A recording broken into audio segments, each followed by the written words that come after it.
welcome to Relatively Ordinary. My name is Betsy. I'm Carl. How's it hanging, Carl?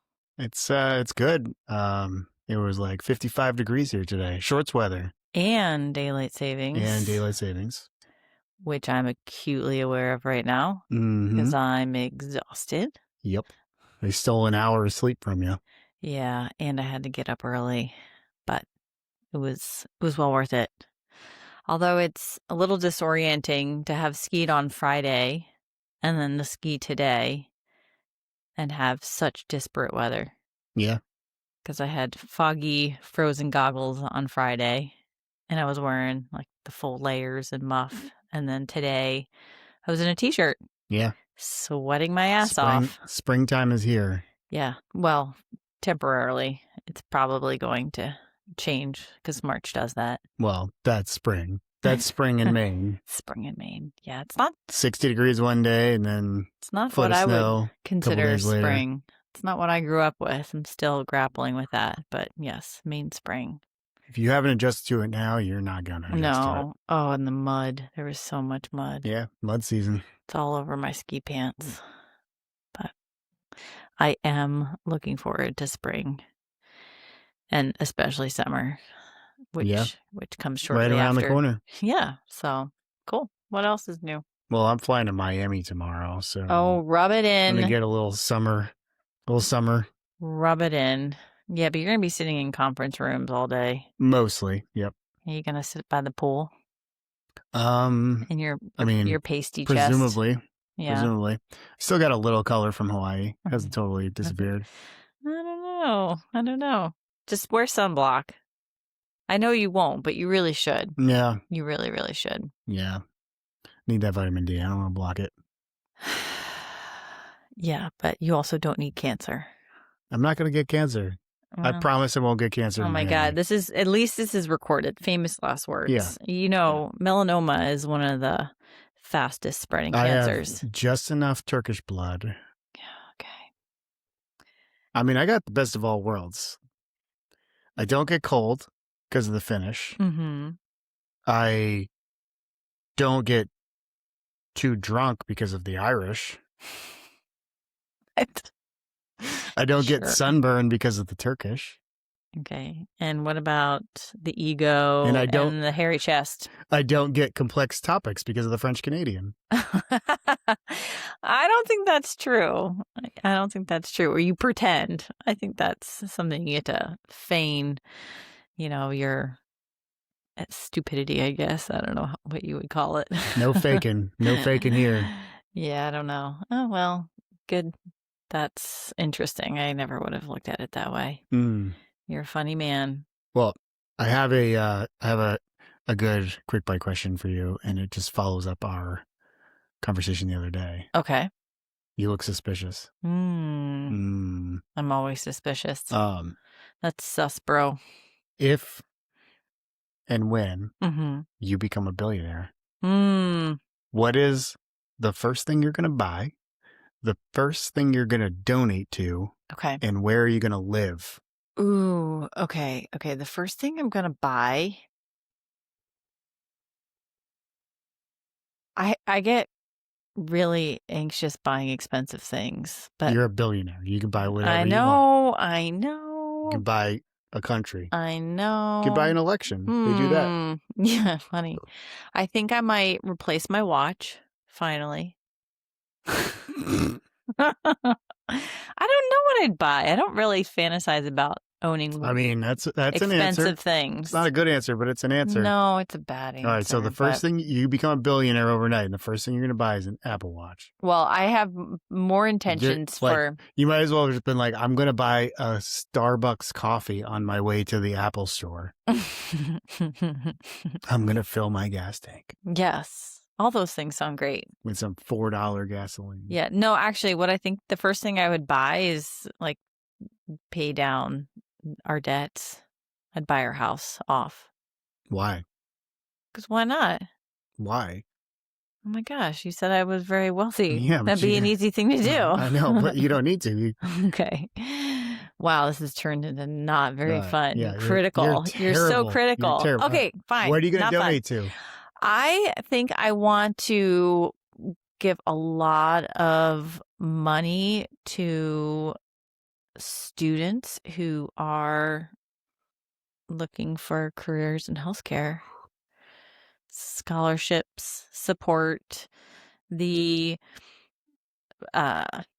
different organizations that are trying to support our healthcare providers, advocacy for better reimbursement. That's cool. And That's a better answer. That's better. Yeah. That would that's just one thing. And you're going to buy some paper clips because you need to help out with all the paperwork that it takes to run this business. Yeah. What business? Well, you're a charitable endeavor. Oh, no, I just want to give the money to other... I'm poking fun at your exceptional practicality of what you're going to buy. Yeah. Oh, gotcha. Okay. Well, I don't think I'll need the paper clips because I'm just going to give the money to organizations that already exist. Yeah, no paper clips required. Okay. And then what was the third thing? Where are you going to live? Oh, somewhere warm. Probably Costa Rica. Maybe I'll buy a surfboard. Okay, I'll buy a surfboard. There you go. Mm-hmm. There you go. Mm-hmm. Okay. And a little cottage. Yeah. Near the water. And a private surf instructor. Maybe. Sounds expensive. Such a nerd. What would you do? What would you buy, donate, private move jet to? Okay. All right. Seems a little over the top. Dude, again, I don't think you understand this exercise. Okay. All right. And then who are you going to donate to? Well, I mean, similar to you, I wouldn't necessarily, well, maybe I'm projecting how I interpret that. It wouldn't so much be donating to somebody else. It would be like running my own kind of, nonprofit, foundation to support, people. Like for me, I still believe in the power of technology to improve people's lives and not just make yourself rich. And so I think, I would, and there are organizations and people that do this today, but I would want to put my efforts into, supporting entrepreneurs and researchers who are trying to legitimately solve problems with technology and again, not just, make themselves rich. Yeah. Okay. And then where would you live? In Costa Rica with you. Oh, okay. But sweet. I mean, I would have, I'd have a place in Costa Rica, a place probably in the Tetons or the Selkirks. I don't know what those are, but probably have fun. Sounds like a mountain you'd ski on. Yeah. I mean, definitely beach, mountain, a city I like. Okay. Yeah, that sounds practical. That sounds practical. Hence the private jet. Gotcha. So you mean the second question was what if I were to run a nonprofit, what would it be? Oh yeah, I mean where would you want to put your charitable endeavor? Oh, gotcha. Since I knew your answer was going to be weak sauce on the what would you buy? Yeah, no, I think it'd be a 3-pronged effort where it's looking at equal access to and supporting healthcare, for all people, and then the research and development elements and supporting scholarships for students, and then got to throw a lot of money at recreational opportunities for individuals with disabilities. It'd be 4-pronged. Is that 4 prongs? It's 4. Yeah. Just dump all the money there. Yeah. I'd give a lot of money to your foundation. Thank you. I have to think of a cool name, but I'll let you know. Yeah. Do you think we'd live in the same house in Costa Rica, or would we have our own mansions? No, and a helicopter to take us between them when we want to see each other? No, I think we'd have two little bungalows with a common walkway between them. Oh, I like that. Yeah. You don't want it too big. That's a lot of house to clean. You don't have to hire people for that. Come on. Yes, you do. Yes, you do. But you just don't seem to be getting this whole billionaire thing. Bad billionaire. Well, fortunately, it's going to take us a long time to get to $1 billion. Yeah. So you got time to figure it out. Okay. I'll work on that. Yeah, I would be a bad billionaire, I guess. Not at the second question, though. I think I'd be pretty good at donating. Yeah. Giving away your money. I do. I like giving away my money. Okay. This week's topic is all about accountability. It was. Uh-oh. What? I didn't do it. You didn't do Nobody it. saw me do it. Can't prove anything. Yeah, It was like that when I got there. I'm cornering you on something. You're caught red-handed. No, I think as I thought about last week's topic or whenever we recorded last, it was something that came up, and I think it's an important lesson to learn, something we try to impart on our kids. And I also think that it's a topic that's come up quite a bit when we think about politics right now and what's happening nationally. So You mean the criminals that need to be held accountable for their yes. crimes? Yes. But I'm not going to jump into the deep end with that because I know you're like chomping at the bit probably. But just thinking from a community level, because, this also sort of came up as we were talking about we could think of from all different facets, but, your company is looking at creating these, hubs for people to go back to in-person work and, just thinking about, our self-accountability for doing our jobs and remote work. And, I also think that some of the topics we've come up with, are things we've discussed with our kids about accountability and preparing for adulthood. So we can look at it from many lenses. But if we think about community and, when I think about community level, it's more like your personal work interactions like that, that layer. So how do you, if we just sort of set the stage, how do you think leaders model accountability? What does that look like to you? And maybe it's from your own personal experiences. So that's a great question. Thank you. So, I mean, I think the most important thing, it's like, sounds dumb, but be accountable yourself, right? Like, I think if and it's small things. I'm a notorious procrastinator, as you know. I do my best work when I'm under the gun. So I will often find excuses to postpone getting stuff done until I need to. But then I generally almost always get it done. Yeah, you leave just enough time.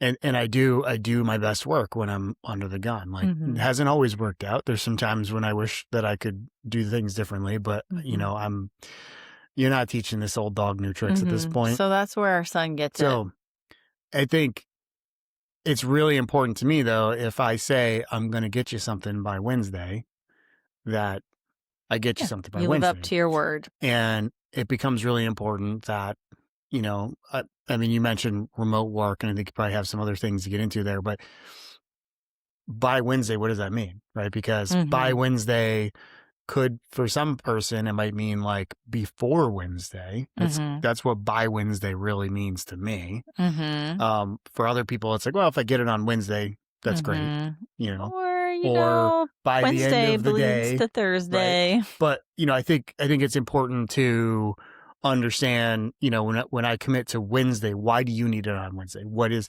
it like you are going in front of the board and you have to present something and my input is critical and there is a hard deadline on that? Or is it Wednesday seems like a good target, but if you get really busy on Tuesday afternoon, don't get to it, like Wednesday afternoon's fine, whatever. So, just being precise, being clear, communicating clearly, living up to the expectations you meeting set. the expectation you set, right? And it's showing up to work on time, showing up with the right attitude, showing up. I mean, those are things that you take for granted when you're late in a career, but when you think about, and we emphasize it with the kids, and I think our kids do a good job of this, but it's like, I do remember, like, when I was early in my career and in jobs that you would, high school jobs and things like that, there'd be people who wouldn't show up. Or they would show up late, or they would show up drunk or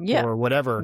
And not take things seriously or not be prepared to work. And that is such an important thing that, it's not automatic. Like, I think for me, it's automatic because it's an ethic that I've built. Yeah. But, it's not something that everyone just does automatically. No, I can tell you that. And to me, I'm always shocked at the gall of some people. My students are a great example. They have shown repeatedly that they are not as accountable as you would hope. And then they want a reference for a competitive job. Yeah. Or, you want privileges to, have certain things available to them. It's like, no, you've not proven that you're ready for this. Yeah. And that's fine. But, these things don't get overlooked, not at this stage. And I think that's true in the workplace. So how about as a leader? Are there different expectations for a leader to show accountability? Yeah. So, I mean, I think, again, just going back to, obviously you need to be personally accountable for your own commitments. Yep. I think you also need to be able to forgive yourself and others if something happens and you're not able to meet those commitments. And I think there's a fine line. And this is where, as a leader, you really have to like exercise judgment over, this is the time to, use this as a teaching moment. Hey, you didn't meet expectations. I'm disappointed. This was the impact of that. However, it doesn't mean you're a failure, you're bad, you can't, fix this the next time. I always, like, one of the things I always said with people that I manage is, I don't have any problem with making mistakes. Like, we're human. We all make mistakes.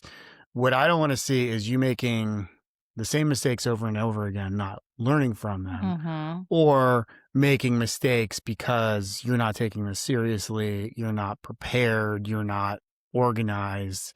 Can you think of a time you made a mistake and owned it as maybe a manager or someone who was in a leadership role? All kinds of times. Okay. Wow, that was that was a great specific example. I was going in a different direction, but I can. No, I know you were, but I'm looking like, how can you, as the symbol of leadership, show accountability? Yeah. And yes, of course, employees are going to make mistakes, but when did you make a mistake and demonstrate it? Yeah, model that. One example I could think of is in a job where I was still learning the technical, I am right now in my current job. This is a past job, but I'm still learning the products and the platform and how it worked technically. And I rather confidently said something in front of a client that was just dead ass wrong. And it, created confusion in the moment. Well, actually, in the moment, it was like I said what the client wanted to hear. Yeah. So in the moment, I was like, great. And then, like, I'm getting, messages from people after the call saying, like, hey, I don't think that's the way it works. And, I think what was, I wasn't necessarily in a leadership position with that group of people on that call. And if I was, I think what I would have wanted to use as a teaching moment is like, why didn't you guys say that in that moment? Like, you're not undermining me or throwing me under the bus if you're like, well, hold on, I'm not sure that's right. Like, you're actually saving us all a lot Speaking out of turn a little bit there, Carl. But it put me in a position where I had to go and do the work to try to understand what I got wrong and figure out, like, what would be the viable solution to the problem the partner was trying to solve. And it, the reality was, like, it was not as, like, the actual solution was not as good and elegant and clean as the solution that I invented.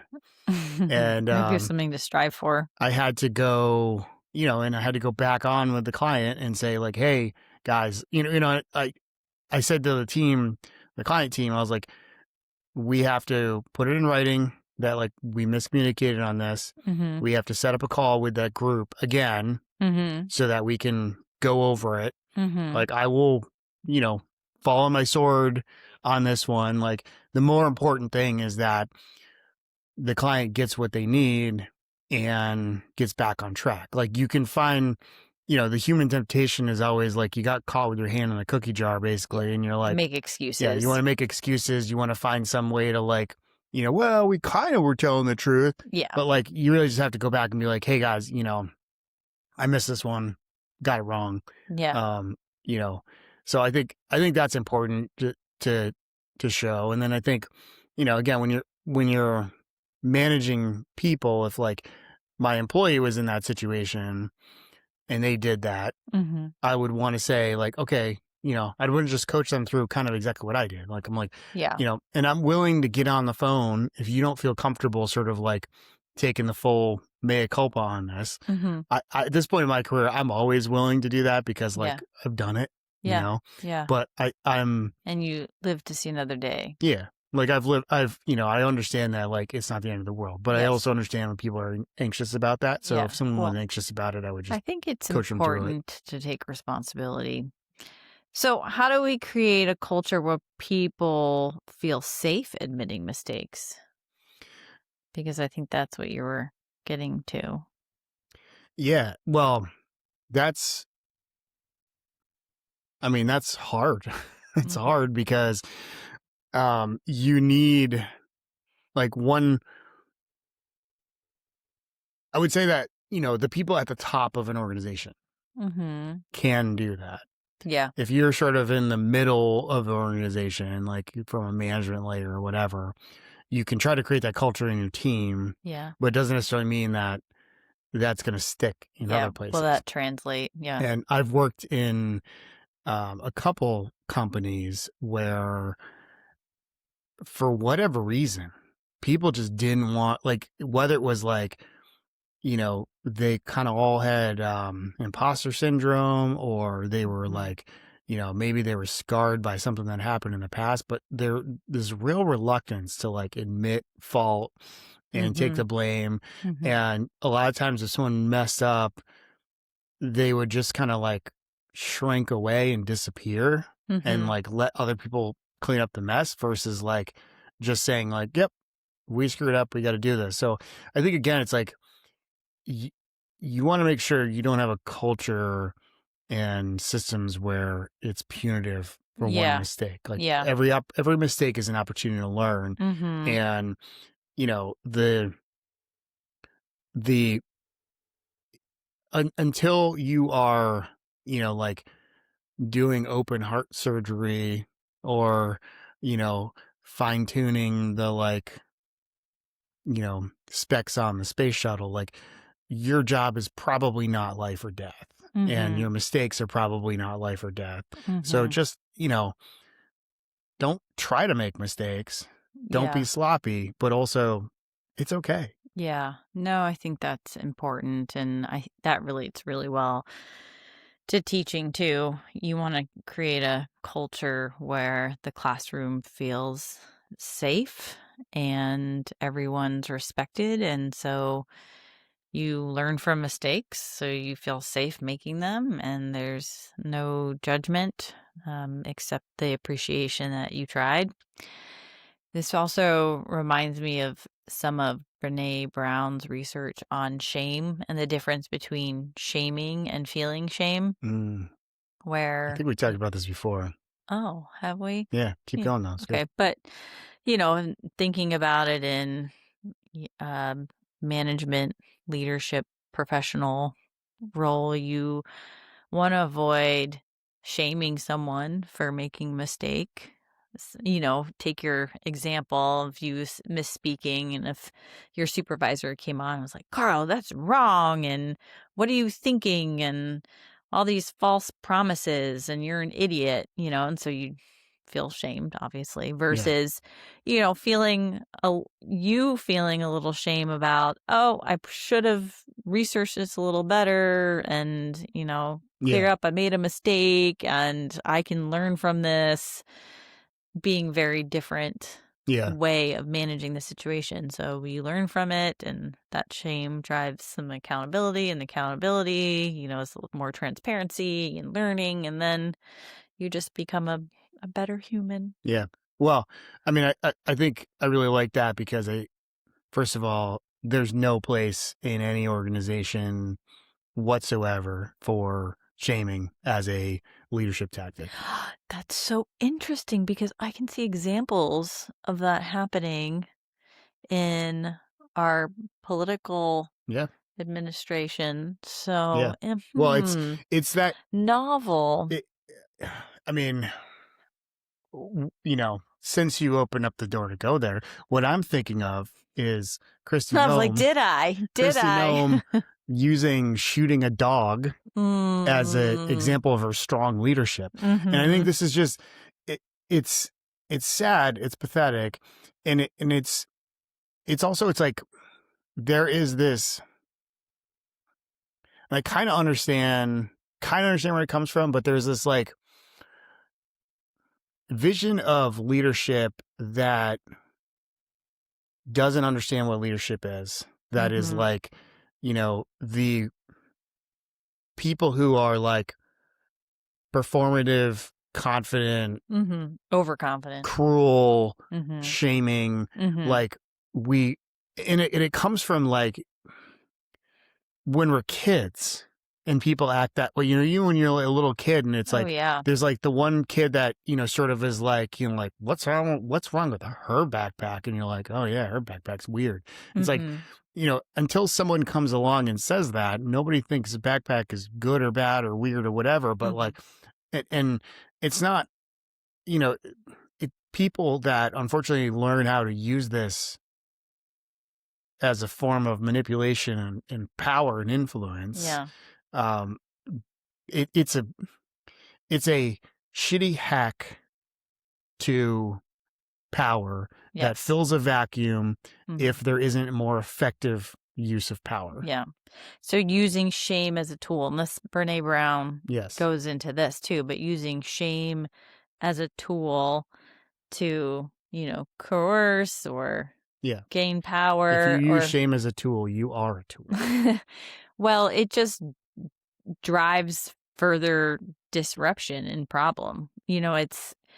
It leads to, on an individual level, worsening of their mental health Yeah. challenges and only exacerbates the behavior. It's bullying. Yeah, exactly. Well, since we've already segued that direction, we have seen from our government administrators the use of deflection, blame, lying, shaming versus taking accountability on many fronts.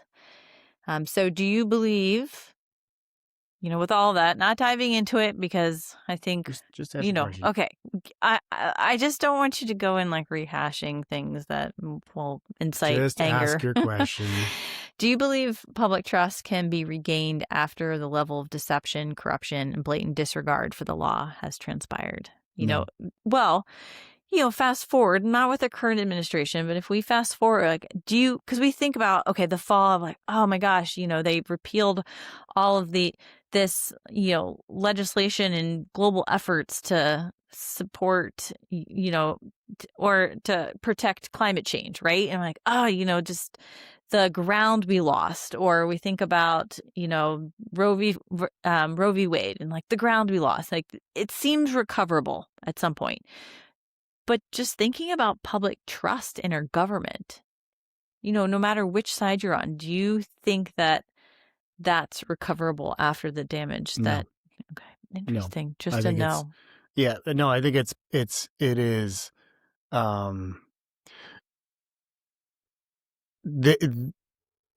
we will never recover. Our generation, the generations now will never recover from this. But even our children. the reality is, and you know how much I love the Constitution, and I love it more the more shit I see that's happening right now. Yeah, you keep a copy of it under your pillow at night. No, I don't, but I do keep a copy in my binder for the select board. And what I love about it, and I'm not an expert, obviously, but it is written for it's not a zero trust environment, but it is written in a way that anticipates, if this branch of government is corrupted, the other two can keep it in check. Mm-hmm. If, this thing happens, this other thing balances it out. And so I think that and even the Second Amendment, mm-hmm. right? I've said before, and I believe this truly, like what's happening right now is why the Second Amendment was written, and why it's powerful and important, because at some point, like you got to defend yourself. Mm-hmm. And the citizens may have to defend themselves from the government. So it's a rather sobering scenario, but here we are.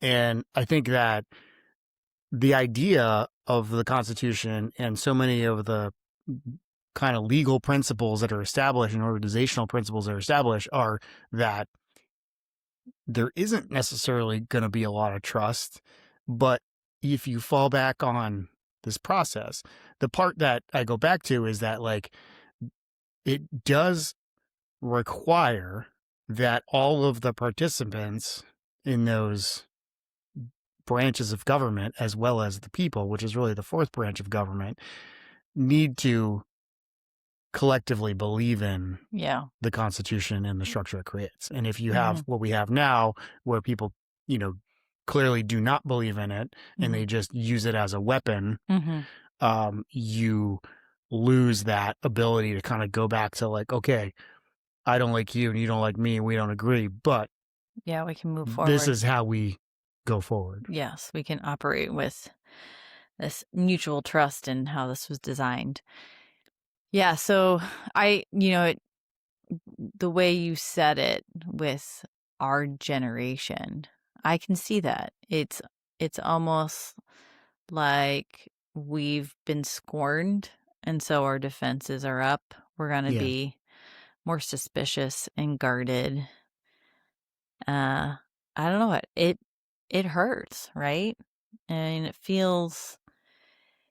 it's creating a lot of anxiety. It's very disruptive. It's creating a lot of stress on so many levels. Yeah. I mean, it's a big black mark on our livelihoods right now. Yeah. So even if there is a more trusting administration who takes over, it's going to be a heavy lift. When we talk about accountability, I mean, these people must be held accountable. And that's it. You cannot have any trust if you do not have that. But okay, well, that's a whole interesting thing. I was like, do I want to take it there? Because we could spend hours on that. And I think we can't expect personal accountability. I think it will be accountability. Them taking accountability? Yes. Yeah, of course not. No, but it will be, these people are sociopaths. Okay, yes. But it's going to be through our legal system. Yeah. Perhaps. I mean, if that's ever a possibility, on so many levels. Where do you start? Okay, that's my question.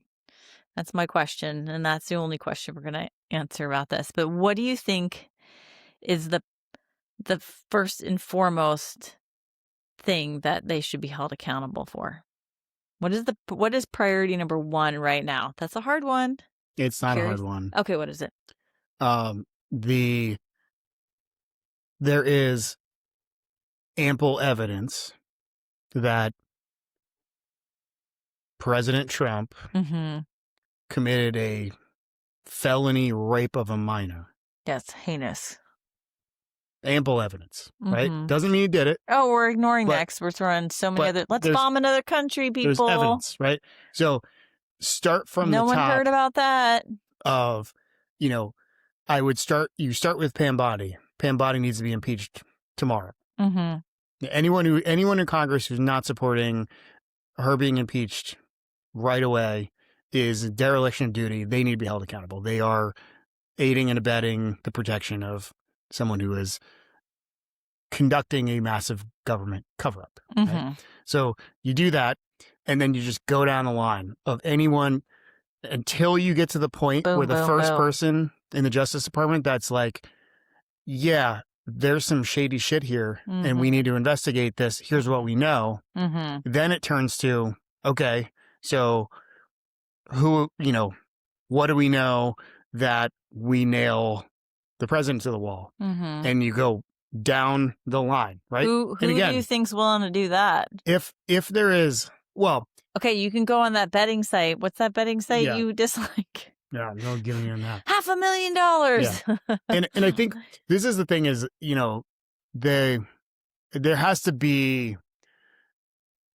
they just have to focus on one person and one thing at a time. And we know that Pam Bondi has perjured herself and Kash Patel has perjured himself. Like, that is indisputable because they have said there is no evidence that President Trump committed a crime.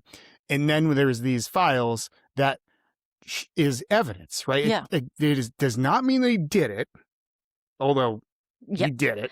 Yeah, but it does not mean that he did it. I don't want it to be a whole, not believing. These women have been through enough. I'm like wholeheartedly believing what is documented. If there was any shred of doubt, we would not be bombing Iran right now. Like, we're doing this because there is no path. There's no path. Like, there's no path for him to defend himself. If he's legitimately, deposed and accused of this crime, like, there's no path. If there was, he would have been exonerated. He's gonna lie. So, yeah. All right. So, pivoting, so we don't spend too much time on that. Please. Thank you for sharing that. All right. So, on a personal level, and this is not in your work, because you kind of already discussed this, but how do you model accountability under this roof? What does that look like? Well, come on, babe. Those were my shoes. I did walk through the house with muddy feet. Yeah. Are you going to clean it up, though? Are you going to take responsibility for yourself? I'm going to clean it up. This week? That was a hypothetical, not a real thing. Come on. That happens every day. Yeah. I mean, I think it's, it's the same thing with work. It's important to show the kids and to show you that, like, and the dog. Yeah, the dog. I mean, I apologize to the dog all the time. There's no idea what I'm saying, but I apologize. Like, oh, I'm sorry I stepped on your foot. But yeah, and not making excuses. Yeah, I think you just got to own it, and you got to, and it's the thing about the way I always say about telling the truth versus lying. It's like it takes way more energy to come up with excuses and to lie and beat around the bush than it does to just, like, confront the facts of, like, I screw up sometimes. I make mistakes. Like, I do dumb things. I break things. I get, like, frustrated or angry and do something in haste that, causes a problem and makes a problem worse. I'm curious, what is the hardest thing you've needed to admit to as far as a mistake? Well, or, taking accountability in your personal life. I mean, you don't need to get too personal, but how far down the rabbit hole do you want to go on that? Well, back when I was 4. Yeah. Maybe you can't think of anything. You are kind of perfect. Yeah, right. Well, I mean, I remember I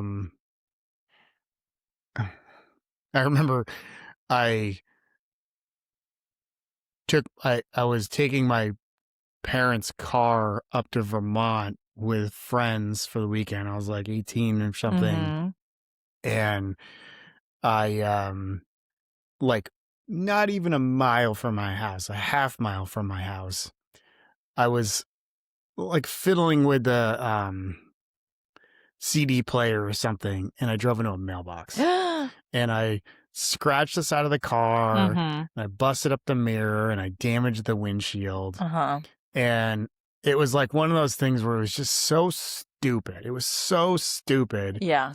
And immediately, the first thought is panic. And then I'm like, okay, I'm okay.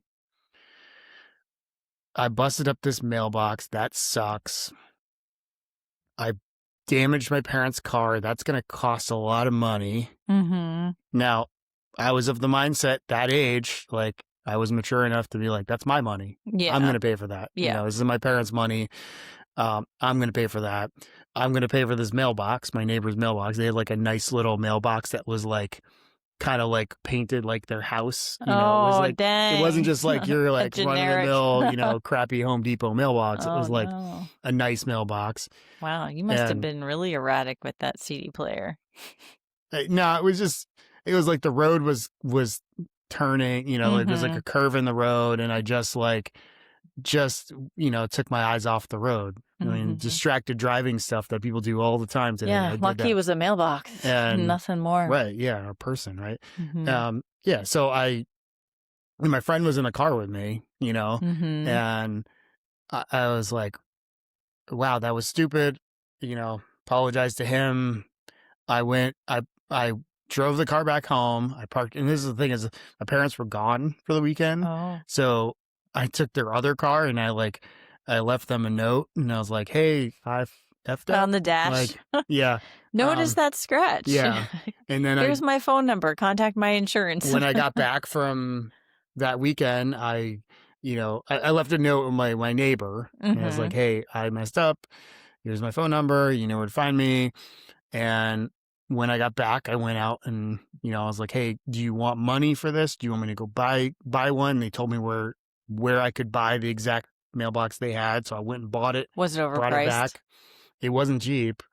But you took responsibility. Yeah. So I took responsibility. So that was probably not the biggest thing I screwed up, but it was just an example of, that's what I want my kids to do. It's like, look, yes, if you screw up, you will screw up. Yes. But that's it. Don't lie about it. Don't the worst thing is or when parents just somebody smashes your mailbox and they run away and you don't know who did it. Yeah. And it's like, and not only is it, well, I have to replace my mailbox, but you also have this kind of feeling of violation of did you do that on purpose? Or what happened here? That actually happened to us, although it ended up being the plow guy and he apologized. Oh yeah, no, he was accountable for it. Yeah, it just took a while. What the hell happened? Our mailbox is missing.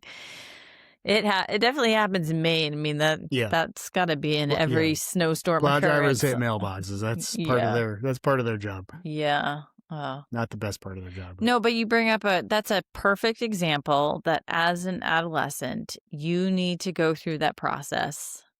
All the emotions and all the, liability and the expense and the inconvenience to take accountability. And that's, you rinse and repeat and you get better, obviously, at it as you get older. But I really wonder if some people or if the stakes are higher and you're just, you can't come back from that level of damage that you've caused. Well, I think that, unfortunately, I don't know how you make society better in this regard, right? I think, you said something that I loved about just I'm just trying to put good humans out in the world. And I think that's all you can do, right? You can't control everyone.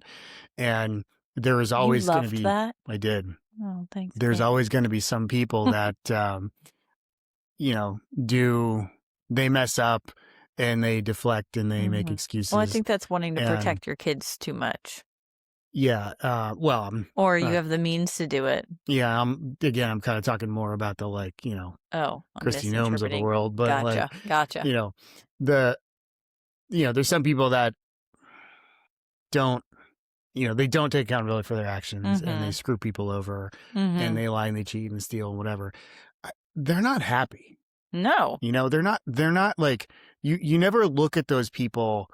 They probably sleep with one eye open. Yeah, exactly. And if you are the kind of person who screws people over, you're always thinking that you're getting screwed over. Oh, totally. Because that's you projecting your view of the world onto people. You got to be really unhappy. Yeah. Yeah, it's interesting. Well, so we had this situation where our son got a ball from still a child sometimes, from the arcade with his prize earnings. And I say, no balls in the house. Of course, he's thrown it at the wall and the clock falls and smashes everywhere. And I was pretty proud. Like I was cooking dinner at the time. I was like, oh God, like for me, that's an old clock. I think we've had that before he was born. Yeah. It's an old clock. And we probably bought it at like IKEA. Yeah. And like Fred Meyer for and I didn't $17. Yes. And I didn't even know it had glass.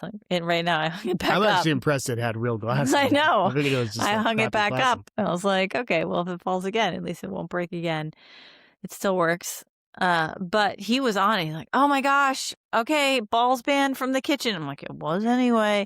And he's sweeping it up and then vacuuming. He's keeping the dog out of the way. He's apologizing. He's like, I'll replace it. I'm like, I just really don't need to replace this. But that was the response. I did not skip a beat. The only analog clock left in the house, I think. Yeah, right. Yeah, and the kids are like, I don't know how to tell time like that, and get rid of it. But you mean I have to set it? It doesn't set itself from the cloud? Yeah, right. And I don't know. I think those are the little things that go a long way. And I was just appreciative because I didn't have to skip a beat cooking dinner. I really hate the inconvenience of taking care of their messes, but he took care of it. So, well, my last question, which relates to that, is why do you think it's so hard for people to admit making mistakes or taking accountability?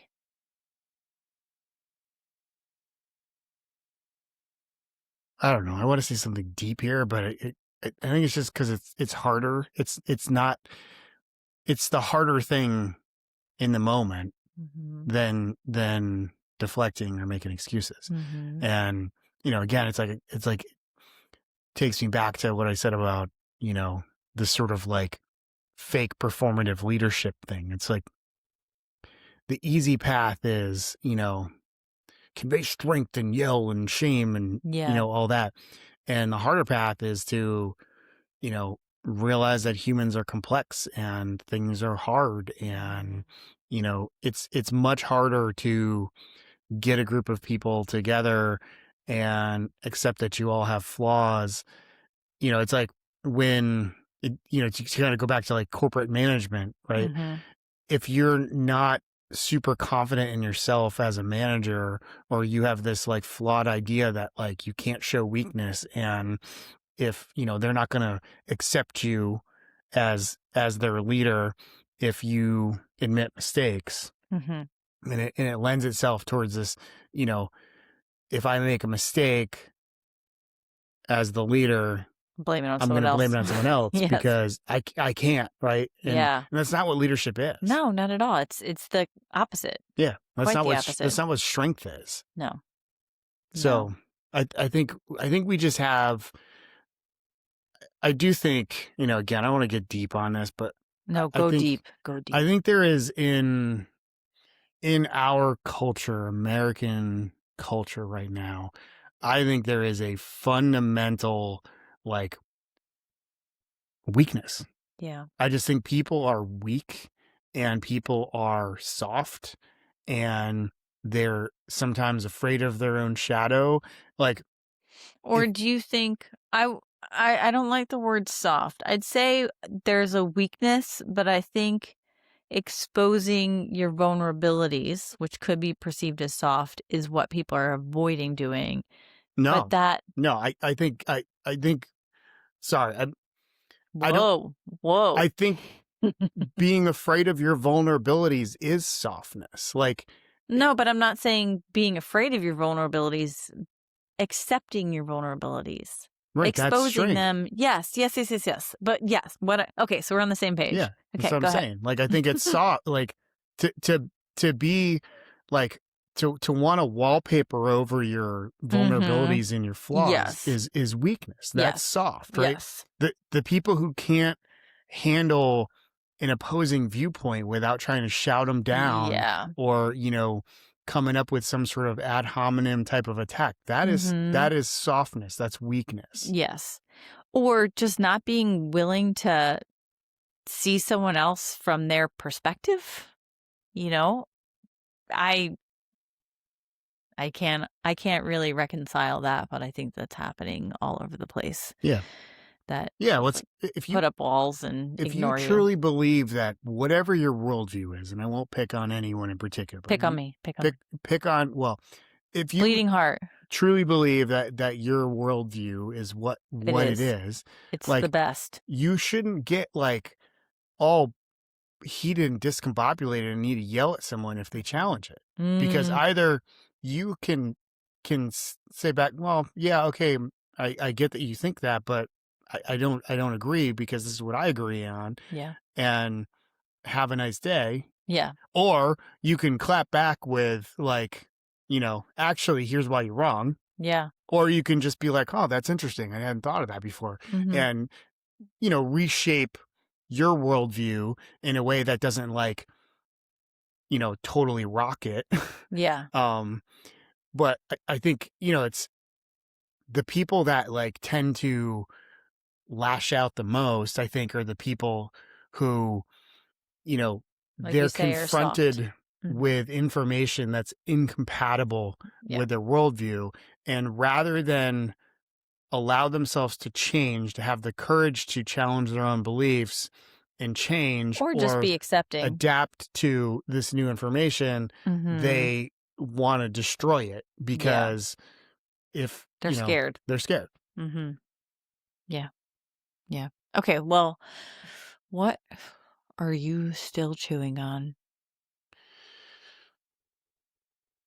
Well, I think you said something at the beginning about talking about remote work. Yep.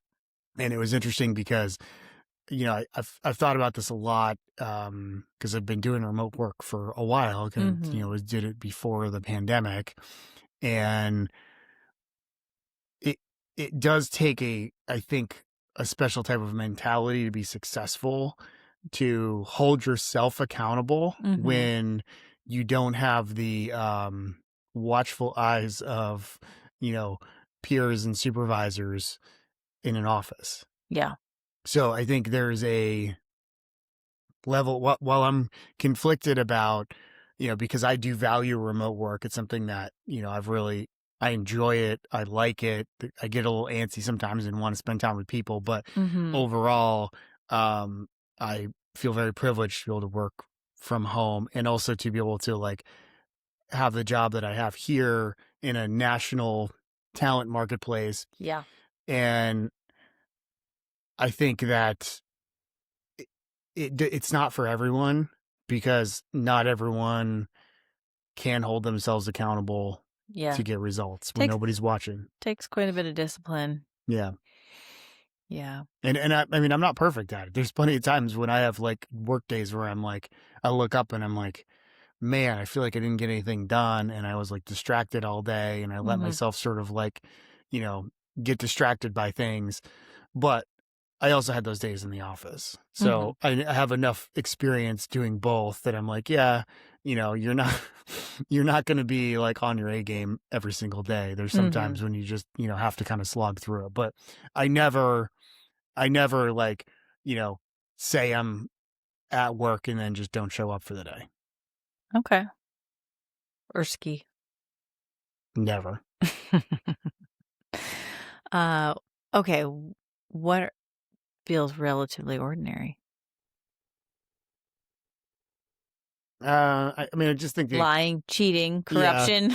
Yeah. I think the human nature. That's what feels. I think it's human nature. Ordinary. I think what's sad and frustrating is that many of the role models in our society are not, exemplifying accountability and true leadership. Yeah. I think that's what we need more of in the news. Yeah.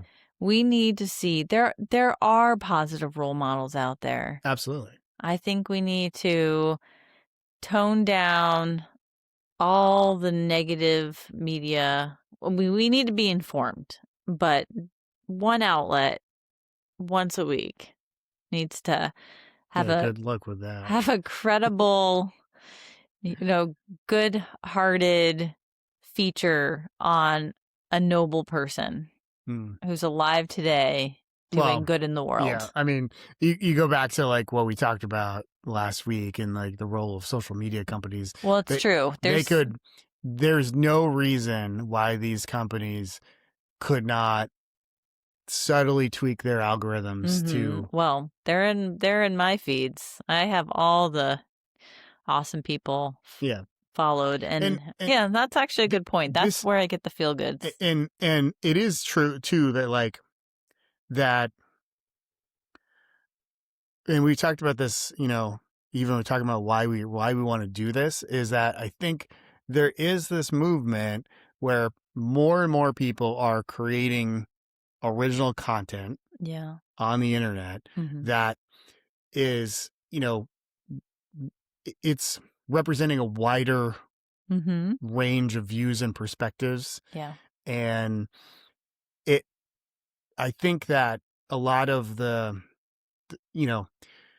stuff that tends to get eyeballs first are the more sensational things, right? Oh, totally. Like you're always gonna like sex, drugs, and crime sell, right? Like those are the things that get people's attention. And then over time, I think we're seeing as like a lot of mainstream media kind of continues to dissolve and get chipped away.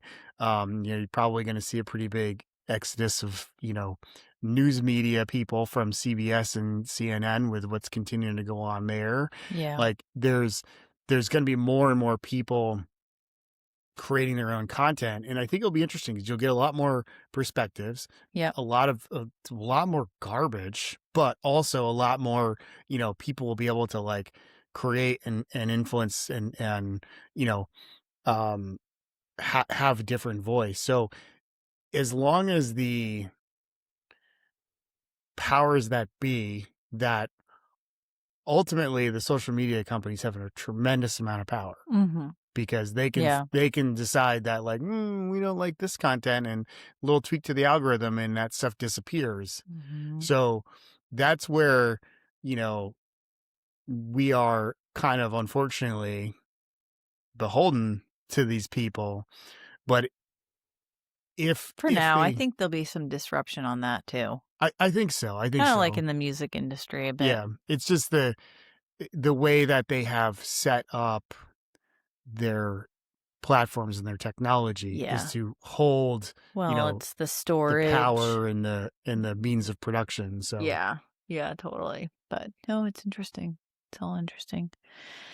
All right, good talk, good show. I mean, I do this just so I can hear a full thought without interrupting or ignoring you. That's the only reason I do this. I know. It just helps our marriage. Probably spend more time doing that on this show than anytime else. Oh, totally. The last 47 years of marriage. However long we've been married. I think it's 57. Yeah, 57. Yeah. I look good. Yeah. You don't look a day over 29. Nope. You know it. All right. Nice show. Yeah, love you, babe.